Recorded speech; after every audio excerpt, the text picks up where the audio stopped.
And we know the PM loves to say that. That's his favourite line on China, that where we can, we should try and cooperate with China. But that Yes, there is huge underlying differences between the two countries that can't be papered over.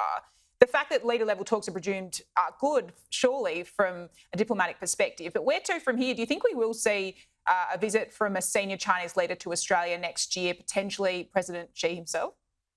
I think that's not impossible, but of course these things will be affected by the uncertainties that are coming up in the not so distant future. I mean, there are two elections which are really important that may affect that's to say Australia's relationship with China.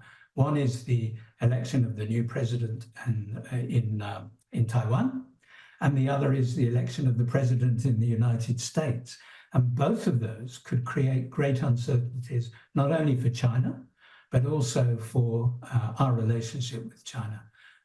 Taiwan, because if a pro-independence, dramatically pro-independence candidate wins, then anything becomes possible from the Taiwan side, which might lead to reactions within China or by the Chinese government. And then in the United States, to be frank, if Trump wins, you can never tell what might happen with respect to his China policy. I read in the paper this morning, in fact, that he was talking about a more aggressive stance towards China, which, of course, makes things very difficult for other people sometimes. Yeah, I want to talk about the Taiwan presidential election. It's going to be held on the 13th of January.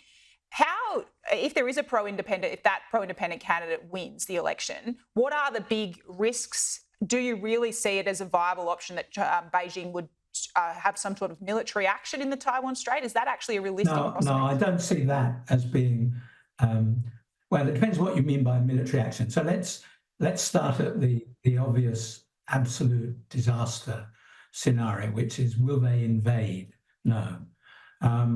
The conditions for that are a long way distant, including the People's Liberation Army ability to conquer and hold Taiwan, which are just not in sight. Also, of course, the new Taiwanese government would have then to say what it's never said before, which is, we are now completely independent. We want nothing more to do with the People's Republic of China. What Taiwanese governments have done with great expertise over the last few decades is maintain what you might call managed ambiguity. We are part of China, but not part of the PRC. And I expect that will happen again, but you can never tell. Of course, this is politics. What about the potential of a grey zone action, if you want to put it like that, about something that China were to do, but it wouldn't reach that formal threshold of, say, a military invasion, which you say is a complete impossibility? What about that sort of scenario? Yes, I mean, sorry, I should have gone on to talk about that a bit more.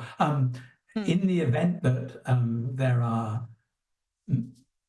particular forms of words coming out of the new government in Taiwan that suggest independence, or that other people elsewhere in the world regard as moving in that direction, there is the possibility of naval manoeuvres in the Taiwan Straits, and as we've seen in the past, and the firing of missiles and so on. So it's a very dangerous situation in lots of ways, but it's not. The position of the People's Republic of China is quite clear. They've said that basically they prefer unification peacefully, but if that doesn't happen, they always reserve the right to do it militarily. Fascinating time in international relations coming up. We're going to keep a very close eye on those Taiwan elections. Thank you, Professor Goodman, for your time. I really appreciate it.